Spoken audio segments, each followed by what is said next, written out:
Bonjour, moi c'est Virginie, auteure du roman Namata, là où tout commence, dans lequel je vous livre mon histoire entre le Brésil, l'Afrique et l'Europe. Initiée dans une tradition afro-brésilienne depuis plus de 10 ans, je suis aujourd'hui accompagnatrice spirituelle multiculturelle. J'invite chacun et chacune à initier son pèlerinage intérieur pour trouver sa propre foi. Dans ce podcast, on parle religion, spiritualité sans langue de bois, sans tabou et dans le respect indispensable des croyances de chacun. Et bonjour à vous. Aujourd'hui, j'ai le grand honneur et la joie d'accueillir Clarisse Libéné, qui est thérapeute avec les ancêtres. Elle va nous expliquer, elle travaille avec les ancêtres, elle vit aujourd'hui au Sénégal, elle va nous expliquer son univers et ce que la foi, en fait, ce type de croyance un petit peu plus marginale dans notre société vont apporter dans le quotidien des personnes qu'elle accompagne. Alors, bonjour Clarisse. Bonjour Virginie, merci pour l'invitation.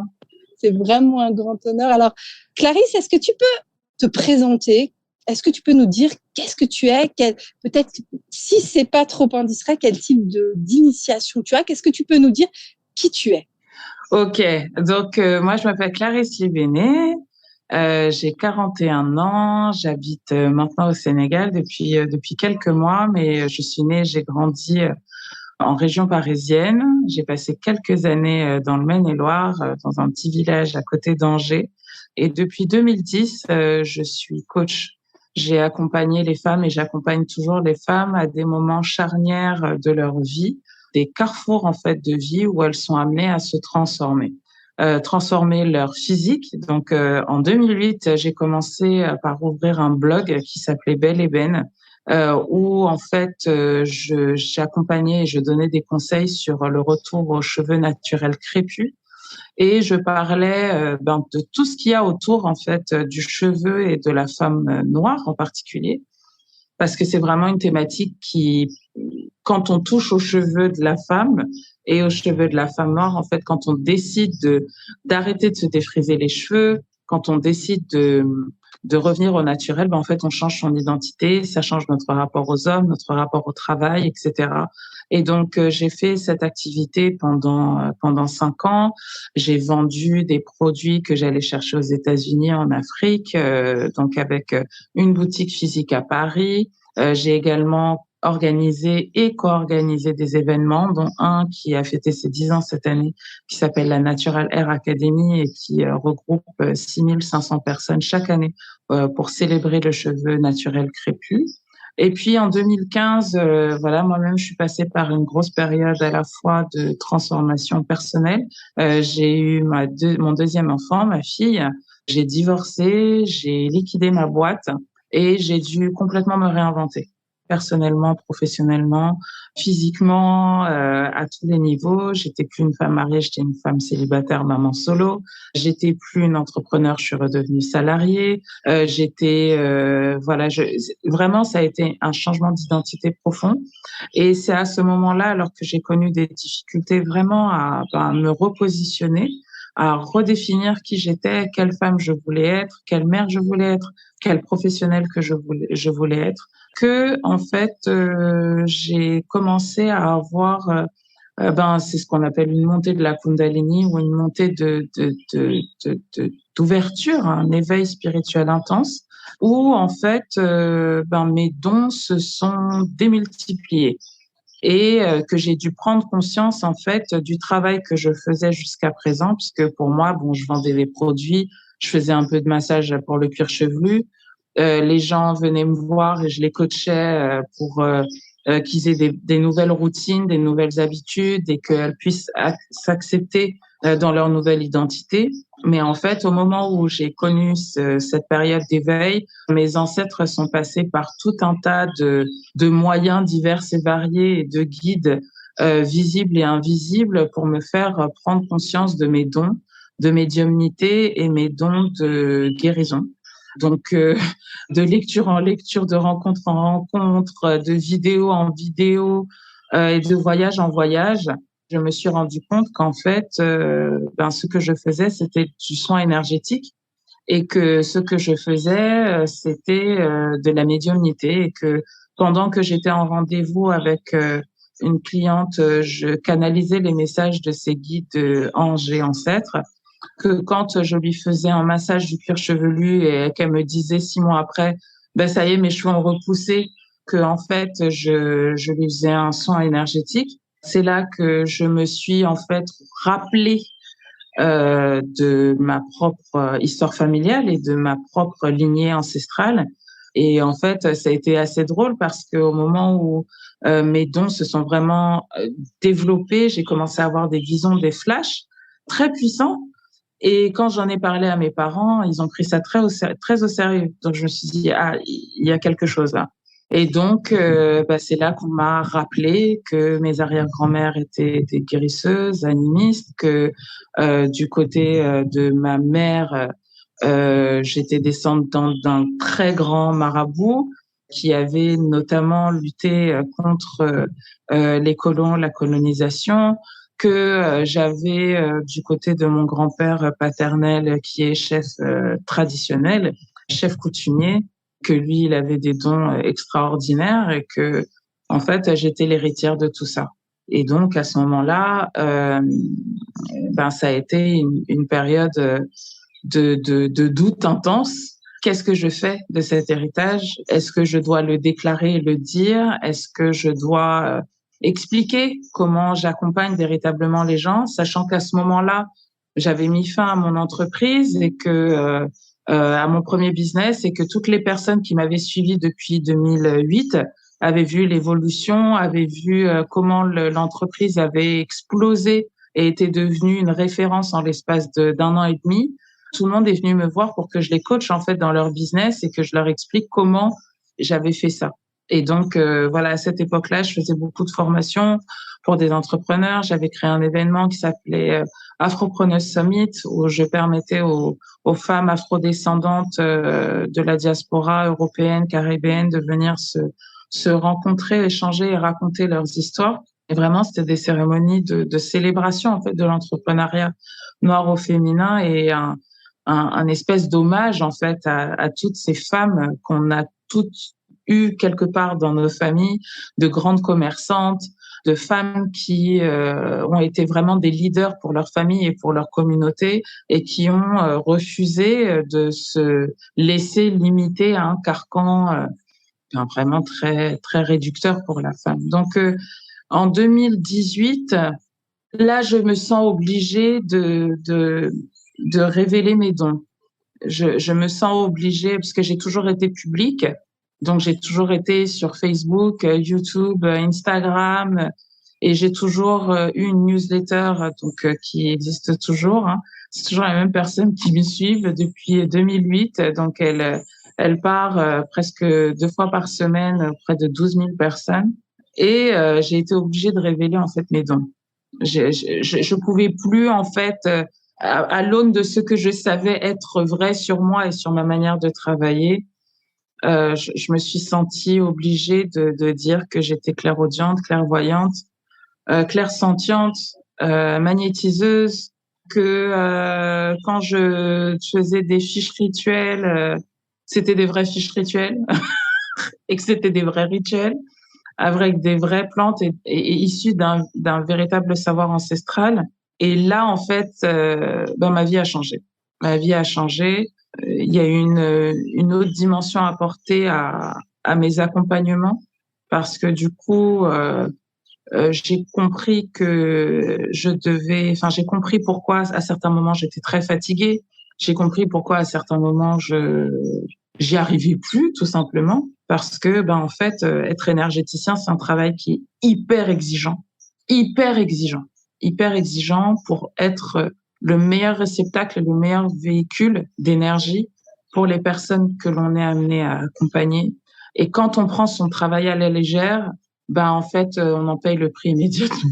On peut pas fonctionner en fait dans la vie au quotidien si on prend pas notre travail au sérieux. Et moi, je dis souvent que on est obligé d'avoir une hygiène de vie qui est similaire à celle d'un athlète de haut niveau, qui fait en fait la même chose que nous, c'est-à-dire qu'il crée une vision, il crée sa victoire mentalement, il crée une forme, une pensée forme, et il la nourrit d'énergie. Il fait exactement la même chose que nous. Quand nous, on guérit quelqu'un, on visualise sa guérison, on pense à sa guérison et on y apporte l'énergie la plus pure possible et dans le minimum de temps possible pour que la guérison soit la plus rapide possible. Et en fait, on accompagne le corps qui s'autorise, qui se guérit tout seul, hein, à retrouver l'équilibre et l'harmonie, que ce soit au niveau mental, émotionnel, ou que ce soit au niveau physique. Et moi, vraiment, ma spécialité, c'est, en fait, j'ai une approche holistique de ces choses-là. Je dirais que moi, je suis là au moment, comme je te disais tout à l'heure, en fait, je suis la personne que tu viens voir quand tu veux arriver à un nouveau chapitre de ta vie. Il y a des cycles, en fait, naturels. Et en fait, il y a des cycles qui t'invitent toujours à laisser derrière toi une partie de qui tu étais pour devenir une nouvelle version de toi. Tu étais maman, à un moment, tes enfants quittent la maison, tu deviens une maman différente. Ça crée des désordres parce que la manière dont tu donnais ton énergie d'amour et la manière dont tu vas la recevoir ne vont pas être de la même manière. Ça crée des désordres émotionnels, ça crée des désordres au niveau mental. Quand tu dois déménager parce que tu sens que là où tu vis ne soutient plus ton énergie, ne soutienne plus ton être, c'est difficile de partir. Donc, c'est là où intervient l'énergéticien, le médium, le guérisseur, qui va te donner, avec tous les outils qu'il a à sa disposition, les messages de tes ancêtres bienveillants et protecteurs qui veillent sur toi, qui ont tout intérêt à ce que tu sois au meilleur endroit, au meilleur moment et que tu vis ta best life parce que, en fait, ils sont en toi et toi, tu es en eux. Si tu réfléchis bien, hein, tes ancêtres, ils sont vraiment à l'intérieur de toi. C'est-à-dire que tu as été conçu avec les cellules de ta mère et de ton père, qui eux-mêmes ont été conçus avec les cellules de ta grand-mère et de ton grand-père, qui eux-mêmes ont été conçus dans les cellules de tes arrière-grands-parents, et ainsi de suite. Ce qui veut dire que tout ce qui compose ton être, c'est ancestral. Ils sont en toi. Et si tu penses que ils n'ont pas voix au chapitre dans ta vie, tu te trompes. Parce qu'en fait, que tu en aies conscience ou non, tu as en toi leurs blessures, tu as en toi leurs croyances, tu as en toi leurs connaissances, tu as en toi leur savoir, tu as en toi leurs aspirations, leurs rêves. Tu portes tout ça en toi parce que et ça maintenant c'est scientifiquement reconnu. Tous nos savoirs ancestraux traditionnels, hein, quand on dit tes ancêtres c'est toi, et toi tu es tes ancêtres, c'est maintenant reconnu par la science. Et c'est ce qu'on va dire l'épigénétique. Finalement, maintenant, on va se dire, voilà, c'est ce qu'on est où on porte les traumas. Voilà, aujourd'hui, on peut être né par exemple, de confession juive. On porte le trauma de la guerre quand on est en Occident. Quand on est une personne afrodescendante, quand on est caribéen, quand on est afro-américain, on porte la souffrance de l'esclavage encore aujourd'hui.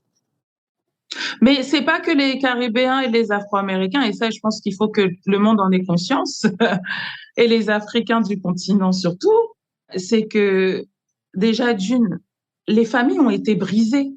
C'est-à-dire qu'il y a des gens qui sont partis, mais il y a des gens qui sont restés et qui se sont retrouvés dans la tristesse, dans la culpabilité, dans la honte. Certains se sont retrouvés dans la famine. Certains ont été dans un tel état de détresse mentale qu'il y a des femmes, il y a des villages où les femmes ont préféré se jeter dans des puits plutôt que de continuer à vivre cette souffrance-là. On la porte en nous en tant qu'Africains. C'est pas quelque chose qui est l'apanage des gens qui sont allés de l'autre côté de l'Atlantique. Je pense que c'est hyper bien que tu le remettes. C'est vrai que voilà, donc quand on vole une partie des gens du village, il y a aussi des gens qui restent. T'as tout à fait raison. Les gens sont là et les gens souffrent. N'oublions pas non plus qu'il y a l'esclavage, il y a la colonisation, et dans la colonisation, il y a des siècles de travaux forcés. L'esclavage, il s'est pas passé que de l'autre côté de l'Atlantique, il a eu lieu ici en Afrique. Et quand tu regardes la manière dont un fou furieux comme Léopold II a réduit le peuple congolais en esclavage. Les travaux forcés, c'est de l'esclavage. Qu'on le dise ou qu'on ne le veuille pas l'admettre, c'est le cas. les gens travaillaient sans voir le fruit de leur dur labeur, sans en avoir la possession. C'est pas être esclave. C'est terrible. Donc quand on dit ouais non c'est eux ils portent la mémoire. En fait, on porte tous globalement la mémoire. Au même titre que la personne blanche qui était là et qui a assisté à des lynchages. Imaginez-vous un petit enfant de 7 ans. Imaginez-vous un petit enfant de 3 ans. Sous prétexte que un gars dans la rue a regardé sa mère de travers, on prend la personne qu'il croisait tous les jours, hein. On la prend, on la met sur un arbre, on la pend. Et avant ça, là, on la flagelle et tout ça. Bon, et on met ça public pour que tout le monde voit, quelle que soit la tranche d'âge. Vous pensez que ces enfants-là, ils sont pas traumatisés? Vous vous imaginez le niveau de dissonance cognitive, donc c'est-à-dire de folie, qu'il faut pour pouvoir accepter ça et avancer normalement dans sa vie? No, you're crazy. Tout le monde est traumatisé. L'esclavage, ce n'est pas un problème noir. Et en fait, la colonisation, c'est partout dans le monde et l'esclavage, c'est partout dans le monde. Donc ces blessures et ces traumas-là, c'est partout dans le monde. Et le jour où, en fait, on comprendra que ce n'est pas l'apanage d'un peuple et que, en fait, tout le monde est concerné. Tout le monde est concerné. Et il y en a peut-être qui font semblant d'aller bien, mais en fait, ils vont pas bien du tout. Hein, je rappelle quand même qu'en France, hein, la France est le champion du monde des antidépresseurs. Les gens vont pas bien. L'Occident va pas bien. L'Occident ne va pas bien. Les gens ne vont pas bien. Donc, qu'on vienne pas me dire que, ouais, non, en fait, c'est vous ou telle personne qui souffrait encore aujourd'hui de ce trauma. Non, nous sommes tous victimes et nous sommes tous survivants de cette folie qui s'est opérée dans le monde pendant 400 ans, voire plus. Et si on prend tous notre part de responsabilité dans la guérison, je dis pas de responsabilité dans ce qui s'est passé, mais responsabilité dans la guérison, je pense que les choses iront beaucoup mieux. Et surtout, si on arrête de stigmatiser, il est blanc, donc c'est le mal incarné. Elle est noire, donc c'est une sorcière. Il est jaune, donc c'est un travailleur. Enfin, tous ces trucs-là qui sont en fait, encore une fois, les restes de tout ce qui a dû être construit dans l'imaginaire collectif pour faire en sorte que la déshumanisation des peuples, c'est pas juste un peuple, c'est des peuples. Parce que quand tu prends quelqu'un, toi-même, que tu le lynches, toi-même, ça te déshumanise. C'est vraiment un mot que j'aime beaucoup, c'est cette notion de, je l'utilise souvent dans les podcasts, on a déshumanisé. Et effectivement, c'est des deux côtés où on se déshumanise. Mais totalement. Et là, après, effectivement, c'est dire, après, il y a de sortir de cette relation bourreau-victime qui va être compliquée et qui est notre travail aussi, et qui est de dire, et comment on arrête encore aujourd'hui. Parce que c'est ça que pire, enfin, moi, en tant que blanc, je suis là, mais les gars, on y est encore là-bas. Oui, moi, j'ai eu entendu, oui, mais l'esclavage, c'est vieux, j'y suis là. Oui, mais les gars, on est encore là-bas. C'est pas acceptable. Tu sais, tout à l'heure, j'habite à Sali. C'est la plus grande station balnéaire d'Afrique de l'Ouest. Et ici, il y a une autre forme d'esclavage qui existe, c'est l'esclavage sexuel. Oh mon Dieu, ouais. Donc, tu vois des femmes qui sont obligées de se prostituer faute de mieux, et des flots d'hommes occidentaux qui viennent et qui s'en donnent à cœur joie. D'hommes et de femmes d'ailleurs, hein. D'hommes et de femmes qui ont recours aux faveurs sexuelles de personnes qui, faute d'autres perspectives et d'autres choix, se prostituent. Donc moi, j'ai rien contre la prostitution, hein. Je trouve que c'est un métier très noble, et je pense que les prostituées font un travail extraordinaire de régulation des énergies sexuelles dans le monde.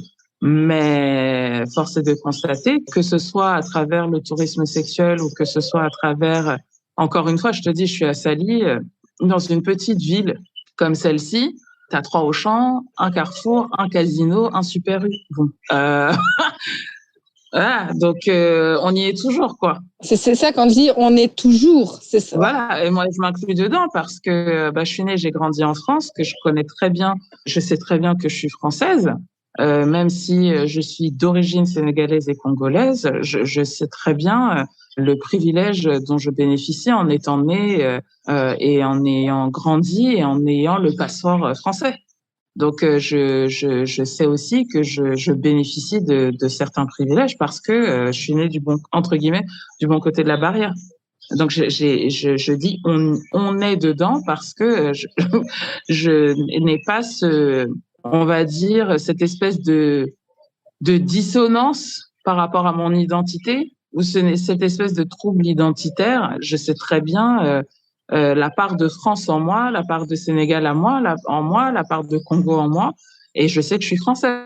Installée dans un village au fin fond du Sénégal où il y a pas la 4G. Je suis à Sali. Donc, je suis venue m'expatrier comme n'importe quel autre Français qui veut venir vivre sous le soleil. Voilà. Donc, j'ai vraiment conscience de ça. Ça veut dire qu'en fait, il y a cette forme aussi de reconnaissance de toutes tes parts. C'est-à-dire que tu as intégré toute l'identité que tu es, ce qui est un travail pas forcément évident encore pour tout le monde. Donc, j'imagine que tu peux aussi accompagner pour ça. Je vais faire on est passé par finalement une notion un petit peu des humanisations de souffrance profonde. Donc, à un moment, je vais aller t'interroger sur la question de la foi et comment on traverse cette souffrance et comment on arrive à la compétence de résilience. Je vais juste faire un aparté parce que j'ai entendu des mots, moi, qui m'ont interpellée et j'essaye de changer les clichés qu'il y a sur ces mots. Tu as dit, j'ai dans ma famille des grands marabouts. Et là, moi, j'ai beau le répéter, de dire, mais le marabout n'est pas un gars qui te met des papiers dans ta boîte aux lettres. C'est un grand sage. Et c'est un sage, c'est quelqu'un qui maîtrise le verbe. Et de dire, parce que finalement, dire, je vais me faire marabouter. Et finalement, c'est un mot, puis l'importance des mots, et c'est important, l'énergie qu'on a. C'est un mot qui est dénigrant. Marabout, c'est quelque chose de dénigrant, alors que c'est un grand sage. Est-ce qu'on ne viendrait pas dire c'est un chaman? Tu vois, on n'utiliserait pas du tout cette même terminologie. Et ça nous questionne aussi sur quel mot on utilise. Est-ce que toi, tu peux nous donner ta définition d'un marabout? Alors moi, tu sais, je suis un peu une rebelle. Et quand, en fait, un mot est dénigré, je me l'approprie. C'est vraiment mon parti pris.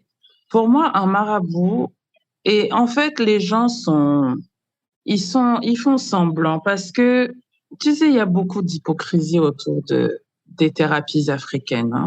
Un marabout, c'est quelqu'un dont on sait pertinemment qu'il est doté de connaissances spirituelles supérieures à la moyenne, qu'il est capable de canaliser certaines énergies que la grande majorité des gens, par manque de temps ou par manque de savoir et de technique, ne sont pas capables de canaliser. Et aujourd'hui, en fait, en effet, parce que dans cette question, parce que pour moi, il s'agit plus d'un sacerdoce que d'un véritable métier, c'est une manière de vivre, c'est un lifestyle plus que une profession, ok? Il y a des personnes qui utilisent leurs dons pour nuire aux autres plutôt que pour guérir les autres. Les médecins aujourd'hui qui sont des charlatans, qui te font croire qu'ils sont capables de te guérir de quelque chose, qui te font faire tout un tas de traitements. Enfin, je veux dire, là, ce matin, je suis tombée sur TikTok sur un compte dédié au syndrome ovarien polykystique, d'accord? Lorsqu'elles veulent avoir des enfants, mais je suis désolée, pour moi, c'est du charlatanisme. On vous dit, tu vas chez le médecin, le gars, il te fait faire une batterie d'analyses. Et les gens, en fait, peut-être qu'ils s'en rendent pas compte parce qu'en France, il y a la sécurité sociale. Donc, en fait, tu payes pas tout ça. Mais tu passes une batterie d'examens, une batterie d'analyses, tu prends des tonnes et des tonnes et des tonnes de médocs et t'as zéro résultat. C'est pas un charlatan, ça? C'est ça. Donc, en fait, moi, je me dis, mais les gens ont oublié la dimension sacrée dans la médecine. C'est-à-dire que les gens pensent que un médecin, c'est quelqu'un qui maîtrise tout ce qu'il fait. Non. En fait, les plus grands médecins, les gens qui ont la foi, La différence entre eux et nous, et la médecine moderne et la médecine traditionnelle, c'est que ils font des études, ils ont un diplôme et qu'ils passent par un circuit très balisé pour soigner les gens. Et c'est tout à leur honneur. Et je remercie tous les médecins que j'ai eu à croiser dans ma vie qui m'ont permis de me soigner et de soigner mes enfants, soigner les membres de ma famille. Pour moi, ils ont un don divin. C'est Dieu qui leur donne cette faculté-là. Et le marabout, eh ben, c'est pareil. Sauf que lui, il a un savoir qui est ancestral et qui lui est transmis d'une autre manière. Alors, maintenant, charlatanisme, le mot marabout, c'est des arnaqueurs, les marabouts, c'est des sorciers, les marabouts. Vous ne pouvez jamais connaître les intentions de la personne à qui vous allez confier votre problème. Mais moi, je dis toujours que le guérisseur ou le sorcier, il ne fait que ce que vous lui demandez. Moi, par exemple, je sais quelles peuvent être les implications d'une demande de mes clientes dans la vie. Exemple, j'ai des femmes qui viennent me voir, qui me disent, Clarisse, voilà, est-ce que tu peux faire en sorte de me trouver un mari? Et est-ce que tu peux faire en sorte que mon mari ne me trompe pas? Bon, en gros, l'attacher, quoi. C'est ça. Est-ce qu'on veut faire un truc pour que mon mari ne trompe pas? Mais le pire, c'est qu'on sait faire. Mais est-ce que c'est intègre de le faire? Et ça, c'est l'évolution des nouveaux justements. C'est là où, en tout cas, avec notre niveau de conscience aujourd'hui, on peut plus faire ça. Ça se faisait, ça se fait encore. Mais quand tu es bien aligné, non, parce que quand bien même il te trompe, tu auras une expérience à vivre. Et tu peux pas attacher l'autre. Moi, quand c'est comme ça, j'ai dit, mais s'il te trompe, et puis après, qu'est-ce que ça fait? Ouais, j'ai peur de souffrir. Je dis, donc voilà, moi, je préfère t'augmenter ta vibration à toi, qui est la personne qui est venue me voir, pour faire en sorte que tu sois détaché émotionnellement des agissements d'un autre être humain, plutôt que de vouloir contrôler les faits et gestes de quelqu'un d'autre. Parce que, en fait, déjà d'une, la personne ne t'a rien demandé. Et de deux, sur Terre, il y a le bien et il y a le mal, en fait. Et je pense que les gens ont oublié cette notion-là et qu'ils savent pas ce que ça veut dire le mal.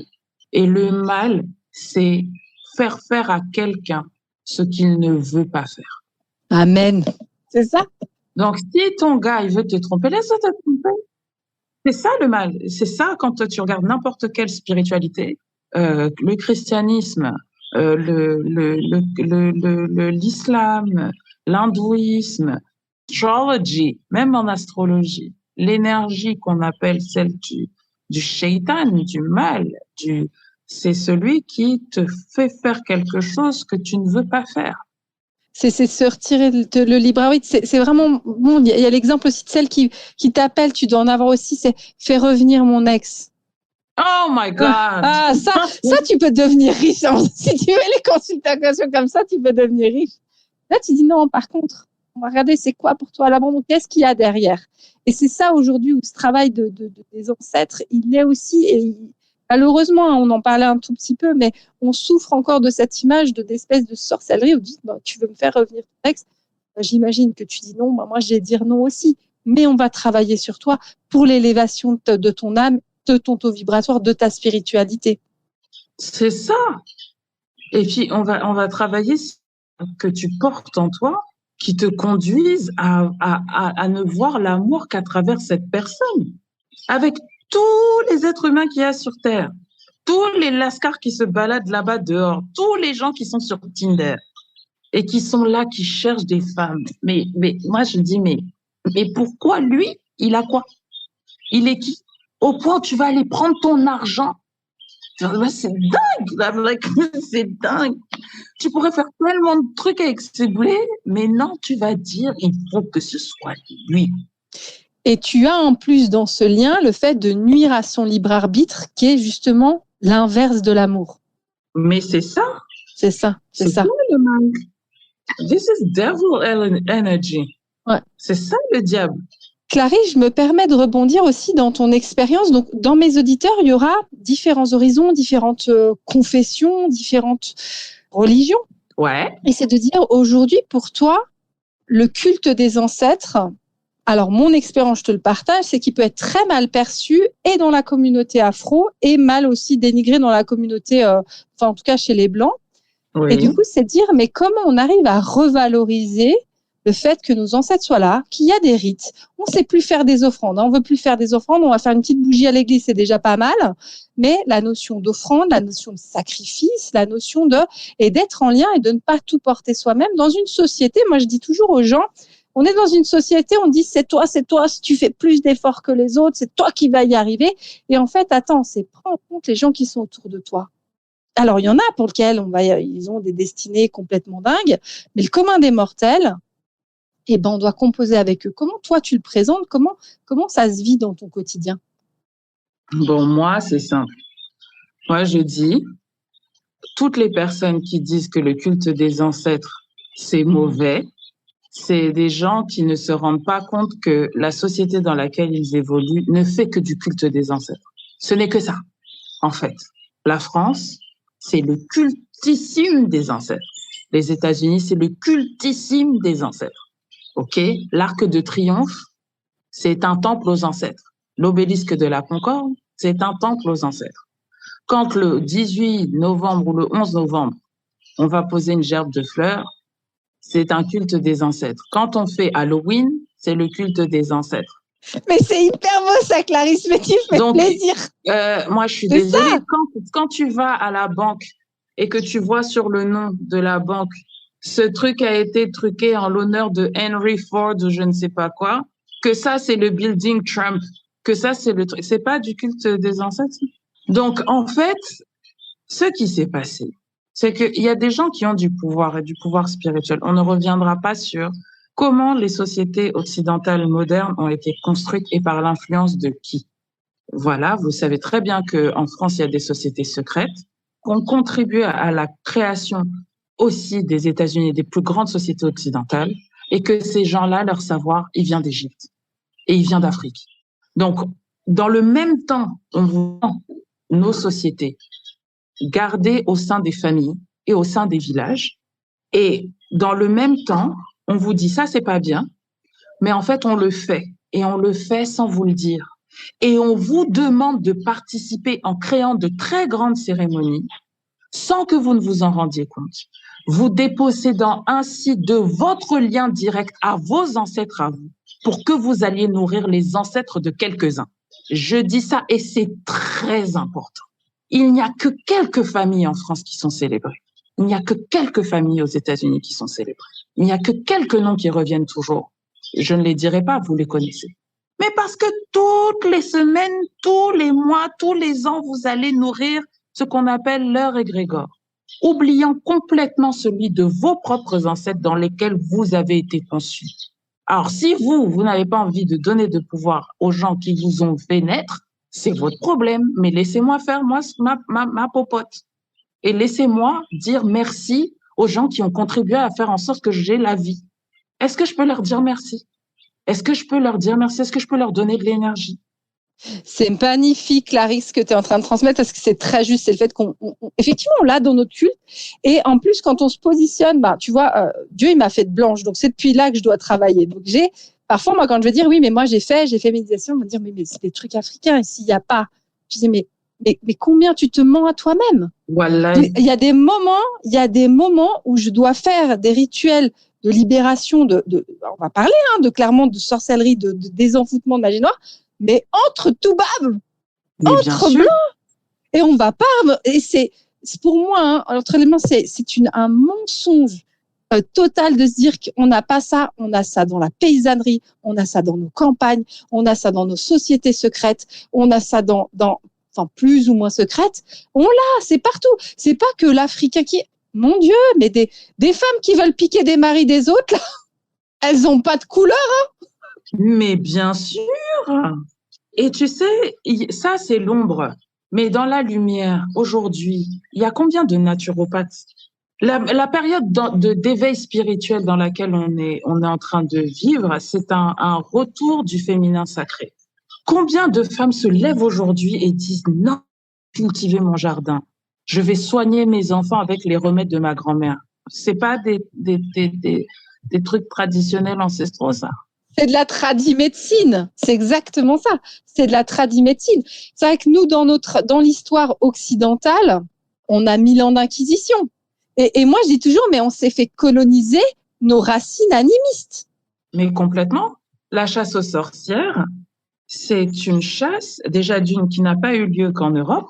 Tout à fait, tout à fait. Il faut le savoir, hein, il y a eu des grandes reines et des grandes prêtresses Congo, Wolof, Serer, Peul, qui ont été brûlées au bûcher au moment de l'Inquisition des Portugais, des Espagnols, etc., etc. Les gens ne voient pas l'histoire globale. Au même moment, les choses se passaient partout. C'est là où on est dans un féminicide, en fait. On a essayé de tuer le savoir des femmes, et sur tous les continents. C'était un féminicide. Et ça a duré 1000 ans. Totalement. 1000 ans. 1000 ans. Mais tu t'imagines, les gens. Ouais. 1000 years. C'est ça. Et nous, on doit aller plonger, rechercher ces savoirs. Parce que nos ancêtres, ils sont toujours là. Hein. Elles sont toujours là. Et en fait, le truc, ce qui se passe, c'est que quand elles sentent qu'il y a une petite brèche, alors là, bon alors, Clarisse, première chose que tu dois faire, va chercher telle plante parce que tu vas avoir des gens qui vont venir à toi pour telle et telle chose. Oui, alors et en fait, you're overwhelmed. Donc, une partie de mon activité aussi consiste à accompagner et guider toutes les descendantes de ces femmes qui portent en elles ces âmes de guérisseuses, ces mémoires enfouies, avec tout ce que ça suppose en termes de peur, de devoir faire les choses cachées, de devoir faire attention parce que tu ne sais pas qui va te dénoncer. On porte ça en nous. Et alors moi, pour dire aujourd'hui, ouais, non, en fait, publiquement, je vais assumer que, mais j'ai dû j'ai dû demander de l'aide et j'ai des centaines de femmes qui se sont réunies autour de moi pour que je puisse les guider et que je puisse avoir la force d'avoir suffisamment de lumière et sortir de la peur. C'est pas rien. Et je me rappelle la première fois que j'ai fait un programme d'initiation.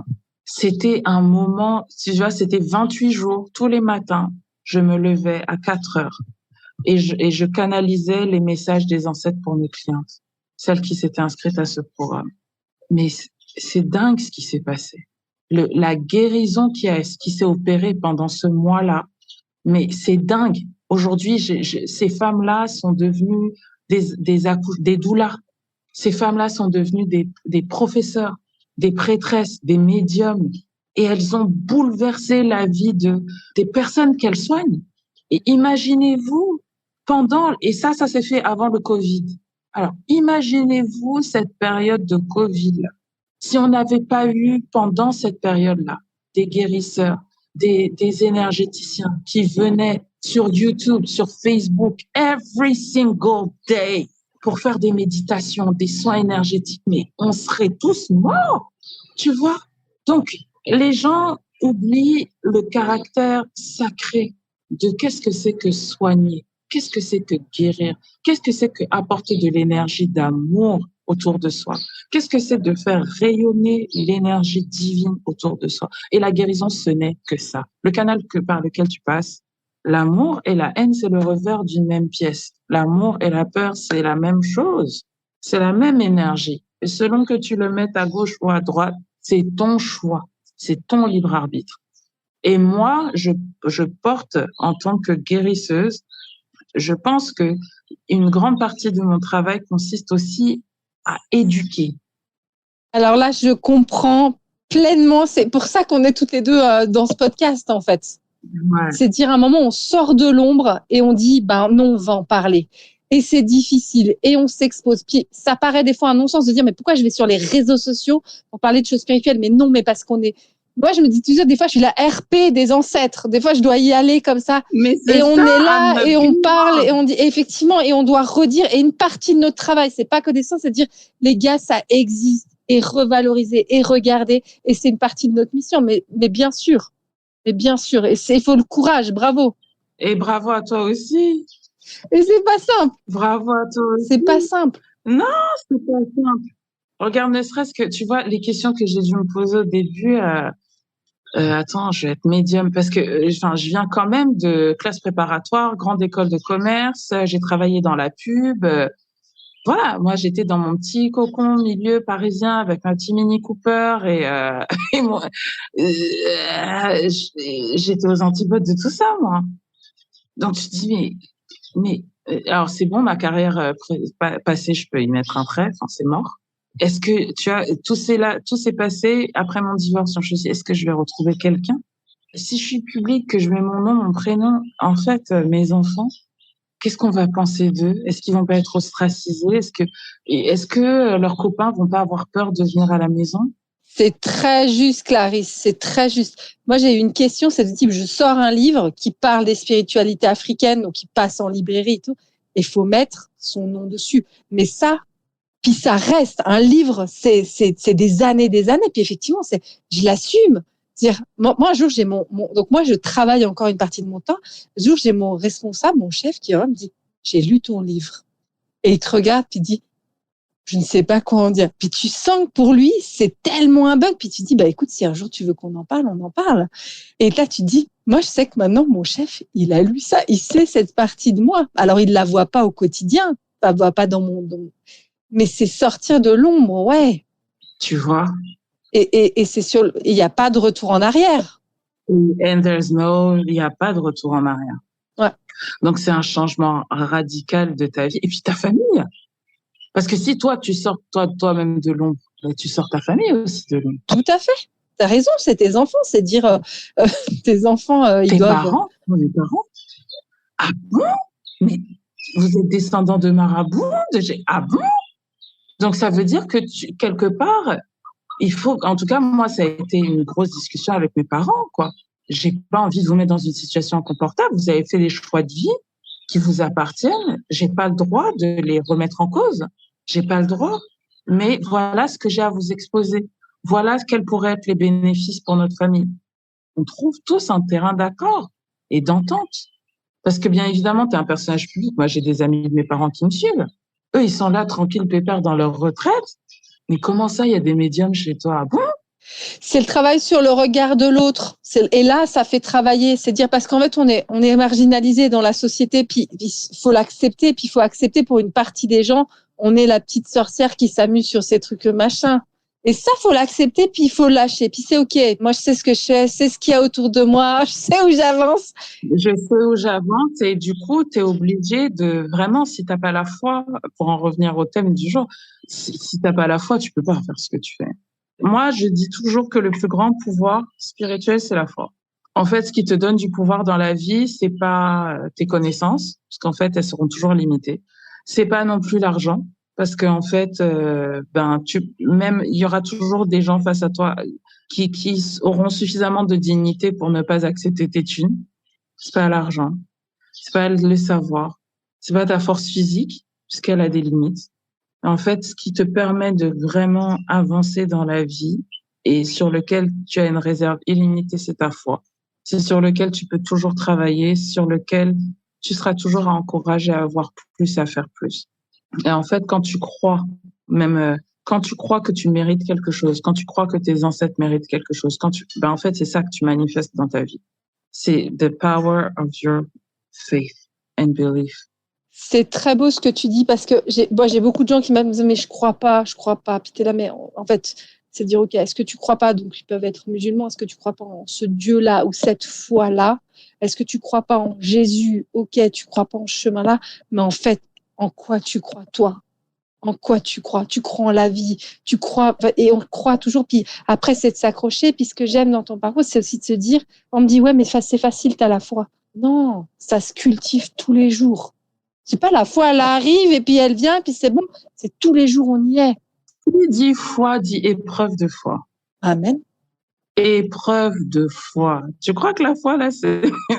Ah, il y en a, ils croient, ils sont là. Mais putain, c'est facile. Non. C'est tous les jours, t'expérimentes, tu confrontes ta foi.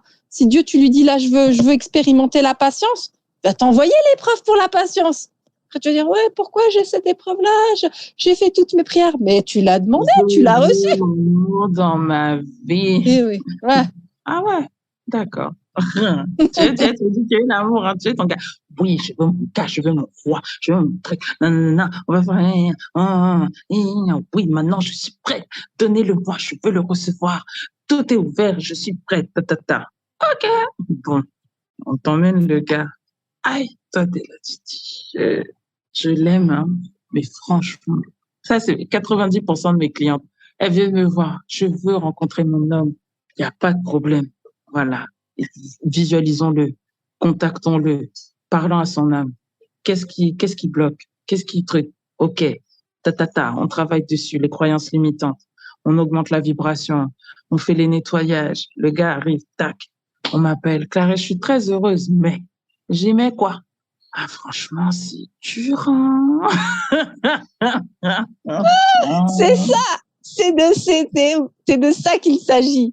Mais oui, l'amour c'est dur aussi. L'amour c'est pas garanti avec la sécurité. Tu peux pas emprisonner l'homme et le garder, ça va te prendre des risques. Le couple c'est dur, c'est une autre aventure. Le couple au quotidien c'est une aventure. Donc, la foi c'est pareil. C'est pareil. Parce que finalement, c'est une relation d'amour que tu entretiens avec, peu importe Dieu, l'univers, peu importe ta foi, peu importe ta confession, peu importe la chose plus grande que nous qui nous dépasse en laquelle tu crois et dont tu es sûr qu'elle existe, parce que finalement, c'est de ça dont il s'agit. C'est la relation d'amour que tu entretiens avec ça. C'est ça, Clarisse, je te remercie en tout cas. C'est vraiment ces mots-là, c'est dire, c'est comment tu entretiens avec ce plus grand que toi. Puis après, tu mets les mots que t'as, quoi. Il nous reste 5 minutes. Est-ce que tu arrives à dire, parce qu'on va me dire souvent aussi, qui dit foi, dit communication avec cette partie-là. On me dit, oui, mais je sais pas prier. Est-ce qu'il nous reste 5 minutes? Est-ce que tu as un petit conseil ou toi, ton regard sur la notion de communication, la communication de transcendant, la communication de prière? Comment toi, tu l'aperçois? Comment toi, tu la vis? Et quels conseils tu pourrais donner? Alors, je vais te dire, moi, j'ai plusieurs guides spirituels, mais vraiment, je communique avec Dieu au quotidien. Au quotidien. Et dans ma tête, j'entends, parce que je suis clairaudiente, hein. Donc, pour moi, c'est un dialogue permanent. Tu vois. Donc, c'est ça que vous voulez que je fasse aujourd'hui? Oh. C'est He's my best friend. He's my best friend. Et c'est ça qui est magnifique, c'est que t'es pas en train de faire un autre père agenouillé, qui est les gens qui s'imaginent, je ne sais pas prier parce que je sais pas dire notre père, ou je sais pas, je connais pas le fait, c'est pas grave, c'est une communication régulière, quotidienne que tu as. En fait, communiquer avec Dieu, c'est communiquer avec toi-même. On a tous une part de Dieu en nous. Et cette part-là, qu'on appelle l'âme, qu'on appelle quelque chose d'immuable, c'est la sagesse. C'est la part d'entre nous, la part de nous qui veut toujours être généreuse, la part de nous qui veut toujours donner, la part de nous qui veut toujours aimer, la part de nous qui n'a pas peur. C'est ça, Dieu en nous. Donc, moi, j'ai appris avec le temps à communiquer avec les différentes parts de moi, et cette part de moi, je suis en lien avec elle tout le temps, tu vois. Et c'est ce que j'apprends à mes clientes à cultiver. Et après, il y a d'autres prières. Moi, ma manière de prier, c'est vraiment c'est les affirmations. C'est-à-dire que tous les matins, je me lève et je prends un cahier et je dis, aujourd'hui, voilà comment je vais me sentir. Voilà comment ma journée va se passer. C'est-à-dire, quelles sont mes intentions? Et c'est une demande. Voilà l'intention que j'ai pour cette journée. Aujourd'hui, je veux me sentir abondante, généreuse, lumineuse.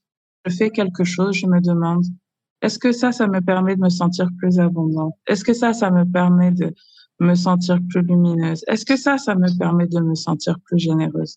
Et en fait, ce faisant, je fais une prière à Dieu, lui demandant de m'apporter les circonstances, les événements et les personnes qui vont me permettre de me sentir dans cette énergie. Voilà comment je prie. Après, bien évidemment, il y a des moments où, tu sais, tu as des moments difficiles, des moments où c'est dur et tu as besoin vraiment de ressentir l'amour de Dieu qui t'entoure, qui te porte et vraiment qui te protège. Et déposer dans les bras de Dieu, ouais.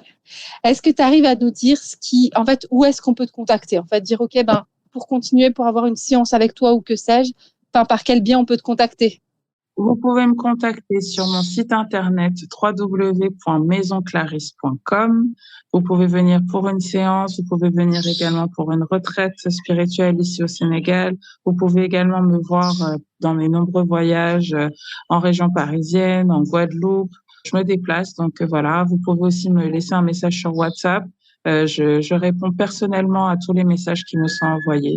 Donc ça prend un peu de temps, j'en oublie pas, mais voilà. Donc, mon site internet, WhatsApp, et c'est très facile comme ça. Évitez les autres réseaux sociaux parce que sinon, c'est trop difficile. Je te remercie pour tout. C'était un grand honneur. Probablement, on aura d'autres thématiques, il y aura d'autres épisodes. Je vais te réinviter parce que là, j'ai noté, on a juste fait des petits bouts là. Et je sais qu'il y aura d'autres thématiques à voir, notamment sur la femme, en fait, sur peut-être un moment, je vais faire un cycle avec Oshun.